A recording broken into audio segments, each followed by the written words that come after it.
இவாபிஸு இது எந்த சேலஞ்சும் இல்ல.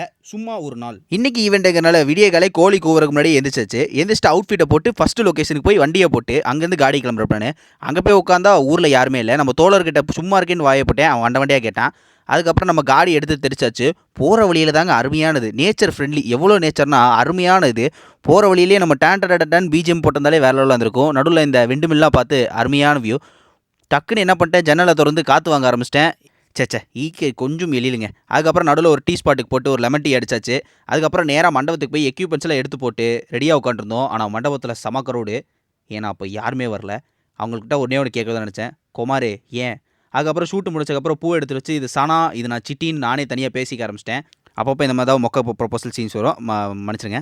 அதுக்கப்புறம் கூட்டா சேர்ந்து எல்லா எக்யூப்மெண்ட்ஸும் காடியில் போட்டு தெரிச்சாச்சு. போகிற வழியில் ஒரு முட்டை போண்டாவை உள்ளே தள்ளிட்டேன். நல்லா மொச்சக்கு தின்னு முடிச்சதுக்கப்புறம் மார்னிங் வந்தது ஈவினிங்கு. இந்த வாட்டி அருமையானது. ஏன்னா மலை ப்ளஸ் இயற்கை அருமையானது.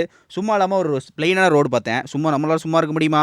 உள்ளே இருக்க இன்னர் சைடு குதிச்சு கொடகடான்னு ஓட ஆரம்பிச்சிட்டான். ஒரு வழி அதை வீடியோ எடுத்துகிட்டு நேராக இன்றைக்கி எக்யூப்மெண்ட்டை கொண்டு ஆஃபீஸில் போட்டு வீட்டுக்கு வந்து இருக்கிற வேலையெல்லாம் முடிச்சுட்டு இன்றைக்கான நாள் முடிச்சிட்டேன்.